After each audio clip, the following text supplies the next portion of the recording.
Today, I'd like to walk you through Jamaica Kincaid's Girl.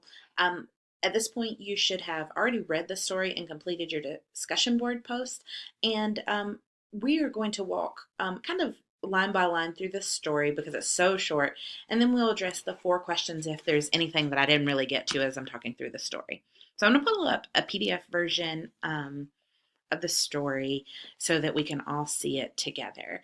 For me, this story is very much broken into four different parts, each part ending with the mother making a comment about the girl being a slut, which many of us really kind of become offended by. I found in teaching this story that it's really hard hearing this mother call her daughter a slut. So let's just get right in. It says, wash the white clothes on Monday and put them on the stone heap. Wash the color clothes on Tuesday and put them on the clothesline to dry. Don't walk barehead in the hot sun. Cook pumpkin fritters in very sweet hot oil. Soak your little claws right after you take them off. When buying cotton to make yourself a nice blouse, be sure it doesn't have gum on it because that way it won't hold up well after a wash. Soak salt fish overnight before you cook it. Is it true that you sing Bena in Sunday school? Always eat your food in such a way that it won't turn someone else's stomach. On Sundays, try to walk like a lady and not like the slut you are so bent on becoming.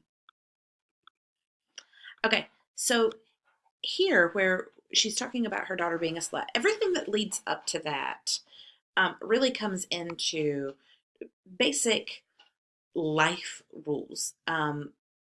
Wash these clothes on this day. Cook pumpkin fritters in hot, sweet oil.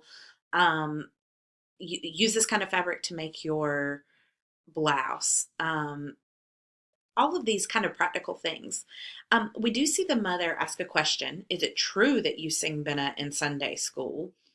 And then she just moves right through it. Always eat your food in a way that won't turn someone else's stomach. This is important because so much of this is for appearance, right? Um, with the blouse, not buying cotton that has gum on it is so that it'll hold up well after a wash, so it looks nice. You're eating so that someone else isn't offended. She's walking like a lady on her way to church on Sundays, right? And it says, and not like the slut you are so bent on becoming. Again, for many of us, especially today, to have this mother refer to her daughter as a slut or suggest that her daughter wants to be a slut um, is pretty abrasive. But I want to encourage you to consider the culture and the time period. This was written many, many years ago. And it's really indicative of a different time. And it's also important to note that this story is set in the Caribbean. So it's not in our present day. It's not in our present day, which is an important piece to remember about this story. Okay. Um, the story then goes on.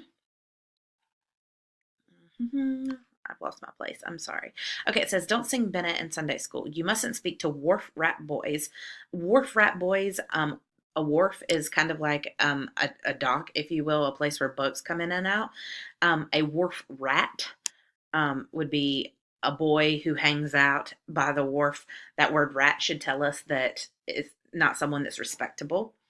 So she says, you mustn't speak to wharf rat boys, not even to give directions. Don't eat fruit on the street. Flies will follow you. Again, we don't want flies around us. They make us appear dirty, or, flies stay around poop, right? So we don't want to be around that. Um, and then the daughter speaks, and we know it's the daughter speaking. Unfortunately, this won't allow me to highlight the line. But it says, but I don't sing Benna on Sundays at all, and never in Sunday school. The italics indicate that something else is happening here. We have the daughter interjecting here. We don't know if she's actually saying this or if this is in her head. Because this story is set up as one long run-on sentence, it's very difficult to determine whether or not um, the daughter is actually speaking here. The italics suggest that perhaps she is, but it could also be suggesting that this is just in her mind. It goes on. This is how to sew on a button. This is how to make a buttonhole for the button you have just sewed on. This is how to hem a dress when you see the hem coming down. And so to prevent yourself from looking like the slut I know you are so bent on becoming. Again, this idea of looking like a slut. We don't want the daughter to look like a slut. We want her to know how to do things properly, to run a household, so she's cooking certain things in certain ways. She's cleaning certain things. She's making clothes in certain ways. And all of this is so that she's able to run a house like a woman should be able to. It goes on to say, this is how you iron your father's khaki shirt so that it doesn't have a crease. This is how you iron your father's khaki pants so that they don't have a crease. This is how you grow okra far from the house because okra tree harbors red ants. When you are growing dasheen, make sure it gets plenty of water or else it makes your throat itch when you are eating it. This is how you sweep a corner. This is how you sweep a whole house. This is how you sweep a yard. This is how you smile to someone you don't like very much. This is how you smile to someone you don't like at all. This is how you smile to someone you like completely. This is how you set a table for tea. This is how you set a table for dinner. This is how you set a table for dinner with an important guest. This is how you set a table for lunch. This is how you set a table for breakfast. This is how to behave in the presence of men who don't know you very well. This is how and this way they won't recognize immediately the slut I have warned you against becoming. So in this spot we learn all the different ways to set a table. We learn all the different ways, again, to behave in the presence of certain people. This is all about the daughter appealing to men, a certain kind of man in a certain way, so that they don't know she's a slut, because a man wouldn't want a woman who's not a slut, right? And she's being taught all the ways to care for the household, how to set a table, how to iron her father's shirt and pants. And this may seem like an insignificant detail, but if she's learning how to iron her father's clothes, then it stands to reason that she would then, as she found a husband, be able to iron her husband's clothes properly as well. But again, we want to make sure that she's not found out to be a slut. It says, be sure to wash every day, even if it's with your own spit. Again, there's this idea of cleanliness here. You must wash, even if it's with spit. You've got to be as clean as you can be. Cleanliness is really valued by this mother. Don't squat down to play marbles. You are not a boy, you know. Here we see the fact that this little girl, or this girl, I say little girl, but she's growing over time, and we'll talk about that in a moment. But this girl is being told specifically, you are not a boy, so you cannot do certain things. Don't pick people's flowers. You might catch something. Don't throw stones at blackbirds because it might not be a blackbird at all. This is how to make a bread pudding. This is how to make ducona. This is how to make pepper pot. This is how to make a good medicine for a cold. So all of these are, important things. You make bread pudding, you make ducona, you make a pepper pot, you make medicine for a cold. Then we get this one. This is how to make a good medicine to throw away a child before it even becomes a child. Here we see the mother giving a different kind of advice. It ultimately is, if you end up pregnant, this is how you can abort the child before it's a child. This is how you can get out of a pregnancy you don't want. And this is a piece of advice that's kind of striking because it's in contrast to the other things we've seen. And it also kind of is different because it kind of leans into this idea that the daughter may be doing things that her mother doesn't want her to do. And this is how she can, quote, get out of trouble, if you will. This is how to catch a fish. This is how to throw back a fish you don't like. And that way something bad won't fall on you. This is how to bully a man. This is how a man bullies you. This is how to love a man. And if this doesn't work, there are other ways. And if they don't work, don't feel too bad about giving up. Here, the advice is also very interesting because this whole piece really seems to be built toward this young woman growing to be the kind of woman who can run a home and be married. And it seems like the focus here is to train her up properly for marriage and running a household. And yet we see the mother say, well, if it doesn't work out with a man, that's okay. And that's an important piece to this story because it suggests that maybe time has passed. It also suggests that her idea for love and her daughter may have changed a little bit as well. It goes on to say, this is how to spit up in the air if you don't feel like it. And this is how to move quick so it doesn't fall on you. This is how to make ends meet. Always squeeze the bread to make sure it's fresh. But what if the baker won't let me fill the bread? You mean to say that after all, you really are going to be the kind of woman who the baker won't let near the bread? So we hear from the girl one other times, so 2 times total. And in this one, she's asking a question. Well, what if I'm not allowed to feel the bread?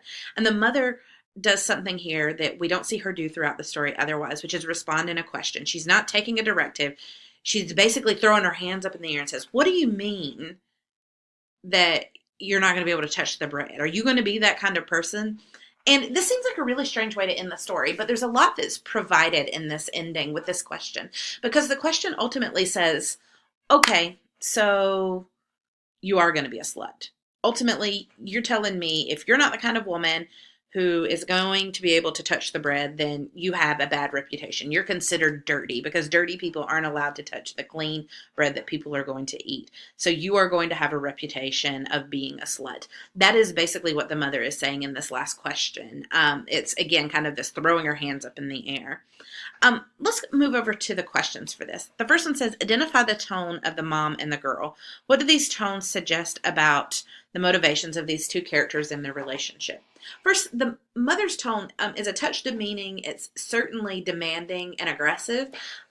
With the girl, though, at first we see her being kind of defensive, but not super defensive, a passive kind of defensive. And then toward the end, she's insecure. Well, what if I can't touch the bread? And this really shows this relationship.